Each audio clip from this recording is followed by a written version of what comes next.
Hello and नमस्कार दोस्तों, आपका बहुत बहुत स्वागत है बदमाश यूट्यूबर के एक नए और फ्रेश वीडियो में। आज के इस वीडियो में आप लोग सीखने वाले हैं नक्शा को कैसा देखा जाता है, नक्शा को किस प्रकार रखा जाता है, नक्शा में चौहद्दी क्या हो जाता है, नक्शा में नमापी कैसे करते हैं और नक्शा में विभिन्न प्रकार की जितनी भी जानकारियाँ होंगी सिर्फ एक वीडियो में आपका पूरा डिटेल में मैं आपको बता दूंगा नक्शा के बारे में। ये वीडियो देखने के बाद आपको नक्शा के बारे में पूरा जानकारी हो जाएगा। आप घर बैठे आसानी से कोई भी नक्शा देख सकते हैं। तो बिना किसी टाइम वेस्ट किए चलिए वीडियो स्टार्ट करते हैं। तो सबसे पहले देखिए, ये एक नक्शा है, ठीक है। ये ओरिजिनल नक्शा है, इस पे ही नापी होता है और आमीन इस पे ही नापी करते हैं। लेकिन सबसे पहला होता है नक्शा को आप किस साइड बैठाइएगा। इधर भी बैठा सकते हैं, इधर भी बैठा सकते हैं, लेकिन नहीं, नक्शा को भी बैठाने का एक तरीका होता है। देखिए, सबसे पहले देखिए, इस साइड जब लिखा हुआ रहता है ना, जैसे हम पढ़ सकते हैं, इधर हमेशा नॉर्थ होता है, इधर नॉर्थ साइड होता है और इसके नीचे साउथ होता है, ठीक है। इस साइड साउथ हो गया, जैसे ये मैंने इसके रखा है, इस साइड ये नॉर्थ हुआ, इस साइड साउथ हुआ। देखिए यहाँ पे लिखा हुआ है ना, ये सीधा आप पढ़ पा रहे हैं, इसके ऊपर नॉर्थ हो गया और इस साइड साउथ हो गया। सबसे पहले ये जब भी बैठेगा इस साइड से बैठेगा, जब भी आप नक्शा बैठाइएगा इस हिसाब से ही बैठेगा। सबसे पहले सूरज उगता है वो पूरब की ओर उगता है और पश्चिम में डूबता हुआ आपको पता करना है, जस्ट उसके उल्टा कर देना है उत्तर दक्षिण। तो हमेशा उत्तर दक्षिण में ये नक्शा बैठेगा। जैसे कि ये उत्तर हो गया, इस साइड दक्षिण हो गया, तो पूरब इस साइड हो गया और पश्चिम इस साइड हो गया। ये आपको पता चल गया कि नक्शा कैसे बैठाते हैं। अब नेक्स्ट आता है कि नक्शा सही है या नहीं। आप कैसे पता करेंगे कि नक्शा में ये नापी हो सकता है कि नहीं, क्योंकि नक्शा जो होता है ये जो लिखावट है ये इसके साथ और इसके साथ पूरा तालमेल बैठाया गया होता है। ये होता है कड़ी गुनिया, जिसपे जो होता है चेन से मापी होता है, तब इसका ज़रूरत पड़ता है। ये 1000 कड़ी है, यहाँ देख रहे हैं, यहाँ 1000 कड़ी का ये है। और जब फीता का यूज होगा तब ये फीट गुनिया का यूज होगा। तो ये दोनों का तालमेल जो है इस नक्शे के साथ बैठना चाहिए। अगर ये जेरोक्स बड़ा छोटा हो जाता है ना तो उससे मापी नहीं होगा। तो उसको जांचेंगे कैसे? तो सबसे पहले नक्शा को आपको जांचने के लिए यहाँ पे देखिए 2 प्लस का आइकॉन दिया हुआ है। ये जो देख रहे हैं ना, ये कड़ी गुनिया को इसको यहाँ ले आएंगे और यहाँ पे मिलान करके देखेंगे ये दोनों घर एक्यूरेट हो रहा है कि नहीं। थोड़ा सा मैं जूम करके दिखा रहा हूँ ताकि आप लोगों को समझने में आसानी हो। आप ध्यान से देखिए, यहाँ जूम करके मैं दिखा रहा हूँ कि ये दोनों तालमेल खा रहा है। मतलब ये घर और ये घर 1000 कड़ी होना चाहिए। या फिर फीट गुनिया से अगर आप देखिएगा तो ये 660 फीट होना चाहिए। देखिए ये 1000 कड़ी हो गया, मतलब ये नक्शा सही है, इससे आप मापी कर सकते हैं। अब दूसरा ये होता है फीट गुनिया से। जब भी आप मापी कीजिएगा तो फीट गुनिया से आपको 660 फीट होना चाहिए। आप देखिए यहाँ पे है 0, 4, 6 और ये बीच वाला हो गया 650 और 10, 660। यहाँ आपको आसानी से नज़र आ रहा होगा, ये हो गया 660। मतलब ये नक्शा बिल्कुल सही है, इस पर मापी कर सकते हैं। और एक जगह दिखा रहा हूँ जहाँ से आप मापी कर सकते हैं। ये देखिए, ये वाला हर एक नक्शा में आपको मिल जाएगा। यहाँ पे आप आसानी से इसको मिलान कर सकते हैं। यहाँ भी है, देखिए यहाँ थोड़ा मुड़ गया है लेकिन फिर भी चलेगा ये, ठीक है। यहाँ पे भी आप इस तरह बैठा के देख सकते हैं, ये नक्शा सही है बिल्कुल। इस नक्शा से आप मापी कर सकते हैं। पहले आपको तो बैठाने आना होगा, तो हमेशा उत्तर दक्षिण को नक्शा बैठेगा। दूसरा आपको क्या करना है, या तो कड़ी गुनिया से या तो फीट गुनिया से, दोनों से ये मिलान करके देखना होगा कि ये 10 जरीब है या नहीं। अगर ये हो जाता है तो नक्शा बिल्कुल सही है। अब इस पर नापी होगा। अब इसके बाद नेक्स्ट स्टेप आता है कि चौहद्दी। मतलब ये जो एक नक्शा है ना, ये नक्शा का चारों चौहद्दी होता है, ठीक है। इस साइड भी एक नक्शा होगा, इस साइड भी एक नक्शा होगा। मतलब इस साइड देखिए, इधर दिखा हुआ है, ये जो नक्शा है ना, इसके इस साइड सिंदूरपुर है, इसीलिए ये सिंदूरपुर लिखा गया है। इसका इस साइड अगर हम ले आते हैं तो इधर देखिए आपका लिखा हुआ है दोलाबड़, ठीक है। और नीचे जब ले जाएंगे तो नीचे भी आप देख सकते हैं, यहाँ पे आपका लिखा हुआ है मिलान चादर नंबर 2। मतलब ये जो मोजा है ना, इसी का 2 नंबर सीट, इसी का 2 नंबर सीट यहाँ पे लगेगा। इसके बारे में मैं आगे बता रहा हूँ आपको। और तीसरा, यहाँ आप देखिए, ये जो नक्शा है ना, यहाँ पे भी एक जगह लिखा होगा, ये है पहाड़पुर। इस प्रकार चारों तरफ यहाँ पे चौहद्दी दिया हुआ रहेगा आपका। मतलब नक्शा के चारों तरफ जो आएगा मौजा वो दिया हुआ रहता है। इससे आप आसानी से पता कर सकते हैं। इसके बाद नेक्स्ट जो लगेगा ना, यहाँ पे जो नक्शा लगेगा वो पहाड़पुर का नक्शा सटेगा, इससे आके मिलेगा। अब आगे देखिए, मैंने चादर नंबर अभी बताया 2, तो ये है चादर नंबर 1। क्या है ये चादर नंबर 1 है। जैसा कि आप देख रहे हैं यहाँ पे चादर नंबर 1, चादर नंबर 2 और चादर नंबर 3, इसी प्रकार इसको इंग्लिश में बोलते हैं सीट नंबर 1, सीट नंबर 2 और सीट नंबर 3। ठीक है, इसी के आधार पर मापी होगा। अगर मोजा बहुत बड़ा है तो इसमें 1 में नहीं अटता है तो वो 2 बन जाएगा, 3 बन जाएगा। मतलब ज़्यादा अगर प्लॉट है तो उस हिसाब से नक्शा भी बढ़ जाता है। लेकिन अगर आपका मान के चलिए एक ही चादर में अट जाता है तो मोजा छोटा है, 2 हो सकता है, 3 हो सकता है, 4 हो सकता है, इससे ज़्यादा तो नहीं होता है। कहीं कहीं 5 होता है, लेकिन अधिकतर कम ही होता है। तो ये चादर नंबर सीट नंबर 1 है। अब आपको यहाँ से पढ़ना है क्या क्या। देखिए, ये नाम ग्राम बलियापुर, थाना नंबर 29, राजस्व थाना झरिया और अंचल हो गया यहाँ बलियापुर, पुलिस थाना बलियापुर, जिला धनबाद। तो यहाँ पे देखिए मेन यहाँ पे दिया हुआ पैमाना दिया हुआ है 16 इंच बराबर 1 मील। मतलब ये 16 इंच बराबर 1 मील के आधार पर बनाया गया है। इस पर आप नाप भी कर सकते हैं। ये सिंगल स्केल में है। अगर डबल स्केल में होता तो यहाँ 32 इंच बराबर 1 मील लिखा हुआ रहता है।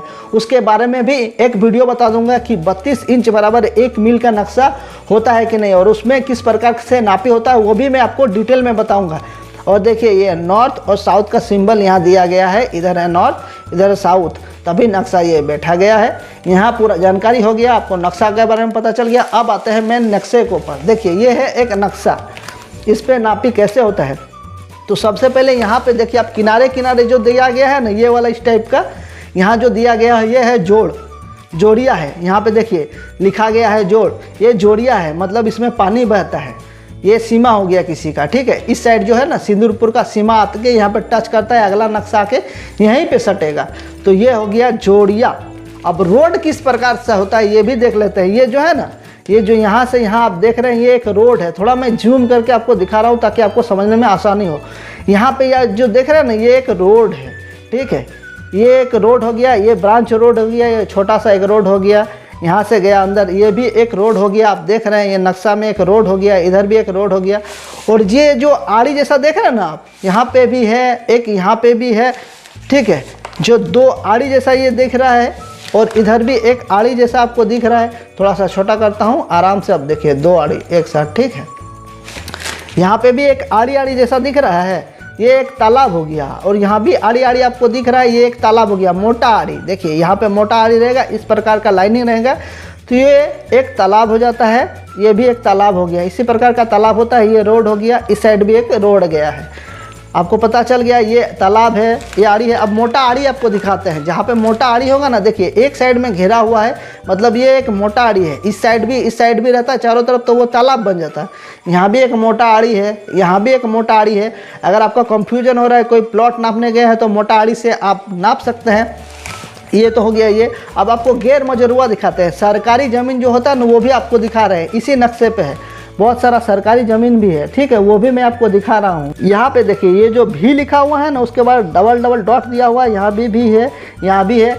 ये जितने भी है, ये सरकारी ज़मीन, जिसको हम लोग गैर मजरूआ ज़मीन कहते हैं, ये सरकार के अंतर्गत आता है, जिसमें ये चिन्ह दिया हुआ रहता है। लेकिन 100% आप जब तक जांच नहीं कीजिएगा, वो आप कह नहीं सकते हैं कि ये ही गैर मजरूआ है। हो सकता है किसी ने अगर बंदोबस्त करा लिया होगा, या फिर सरकार से लीज में लिया होगा, ऐसा बहुत पाया गया है। लेकिन ऐसा जब भी सिंबल आता है तो इसका मतलब ये सरकारी ज़मीन होता है। लेकिन फिलहाल ये कंफर्म नहीं है 100%। लेकिन ये जो सिंबल होता है अधिकतर सरकारी ज़मीन में दिया जाता है। ये देखिए यहाँ पे अब गोल जैसा किया हुआ है ना, यहाँ भी गोल जैसा किया हुआ है। ये एक बम्बा है। ठीक है, इस प्रकार का जो सिंबल होता है वहाँ से भी आप नापी उठा सकते हैं। अगर नक्शे में इस प्रकार का सिंबल, देखिए घर बना हुआ है, थोड़ा उठा हुआ है, इस प्रकार का घर बना हुआ है, ये भी उठा हुआ है, इस प्रकार का अगर सिंबल होता है तो इसका मतलब ये कब्रिस्तान है। ठीक है, इस प्रकार का सिंबल बहुत सारा होता है, अनेकों होता है। उसके बारे में मैं डिटेल में आपको बता दूंगा। सिंबल मतलब जितने भी चिन्ह होता है नक्शा के बारे में, उसका भी एक वीडियो आएगा। लेकिन और एक चीज़ बता देता हूं, जैसे यहाँ पे इस कोने में दिया हुआ, ये भी समझने वाली बात है। ये जितने भी है ना, यहाँ पे जितने भी, ये बट्टा प्लॉट है। अब बट्टा प्लॉट क्या होता है इसके बारे में भी वीडियो आएगा। लेकिन फिलहाल नक्शा में आपको ये समझा दिया जाता है, ये बट्टा प्लॉट है। जैसे मान के चलिए 600 घर तक इस नक्शा में दिया हुआ है, 1 से लेकर 600 तक। नक्शा क्या होता है, कभी कभी कोई घर छूट जाता है, तो उस समय जो लास्ट होता है उसको लेके, और 600 के बाद 601, 602, 603 सामने वाला दे दिया जाता है प्लॉट नंबर। मान के चलिए कि यहाँ पे कोई नक्शा छूट गया है नंबर, तो ये नंबर छूट गया है, तो ये प्लॉट अगर 600 तक गया है तो 601 बट्टा में हो जाएगा और ऊपर में इस सामने वाला प्लॉट का नंबर दे दिया जाता है। इसी प्रकार से ये बट्टा नंबर बनता है और हर एक नक्शा में आपको मिल जाएगा बट्टा नंबर। तो इसको भी जानना आपके लिए बहुत ही ज़रूरी है। अब इस नक्शा से आपको मापी करना है, तो मापी किस प्रकार कीजिएगा वो बता रहा हूँ। जैसे कि एग्जाम्पल के लिए 930 प्लॉट है, इसको मैं नापी करके दिखा रहा हूँ। देखिए ये 930 प्लॉट है, यहाँ से आप लंबाई इस प्रकार से बैठा के देख सकते हैं। तो यहाँ पे आपका लगभग हो जाता है 100, 150 और 2 घर में है, मतलब 170 फीट है ये। यहाँ से यहाँ जो होगा ना ये 170 फीट होगा। फिर इधर आप बैठाइएगा दोनों का घर में, तो आप देखिए यहाँ पे लगभग 100 से थोड़ा सा कट रहा है, मतलब ये आपका हो जाएगा 90 फुट के करीब। जैसा कि अभी मैंने फीट गुनिया में मापी करके बताया, आप कड़ी गुनिया की मदद से भी मापी कर सकते हैं। तो कड़ी गुनिया में भी आप ऐसे करके बैठा के देख सकते हैं यहाँ पे कितना है। तो ये आपका हो जाएगा लगभग 275 के करीब, 275 कड़ी है। इसी प्रकार चारों तरफ का आप मापी ले सकते हैं, इधर भी आप बैठा सकते हैं और इस साइड भी आप बैठा सकते हैं, ताकि आपका नापी चारों तरफ से आ जाए। जैसा कि मैंने फीट गुनिया और कड़ी गुनिया से आपको मापने के लिए बताया, लेकिन अगर आप फिक्स करना चाहते हैं कि इसको फिक्स कैसे करें, तो देखिए ये एक रोड गया है, ब्रांच रोड। तो ये रोड फिक्स हमेशा होता है, तो रोड से आप यहाँ तक फीता टान सकते हैं और यहाँ से यहाँ टान सकते हैं। उसी प्रकार यहाँ से यहाँ टान के मिला सकते हैं, यहाँ से यहाँ टान के मिला सकते हैं। फिर यहाँ से यहाँ तक मिला लीजिए फीता से कितना फीट हो रहा है, और उसको स्केल में इस तरह बैठा करके देख लीजिए आप कितना है, वहाँ उतना मिल रहा है कि नहीं। चारों तरफ का आप मिलान करके इसको आप फिक्स कर सकते हैं। आई होप दोस्तों इससे आपको पूरा पता चल गया होगा कि नक्शा से मापी किस प्रकार किया जाता है। जैसा कि दोस्तों मैंने नक्शा के बारे में आपको लगभग जानकारी दे दिया है।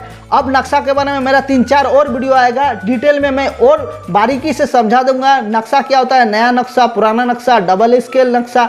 जैसा कि मैंने इस वीडियो में पूरी तरह से नक्शा के बारे में बता दिया है। अगर कोई डाउट रह गया तो आप कमेंट बॉक्स में कमेंट कर सकते हैं, उसका रिप्लाई मैं पक्का दूंगा।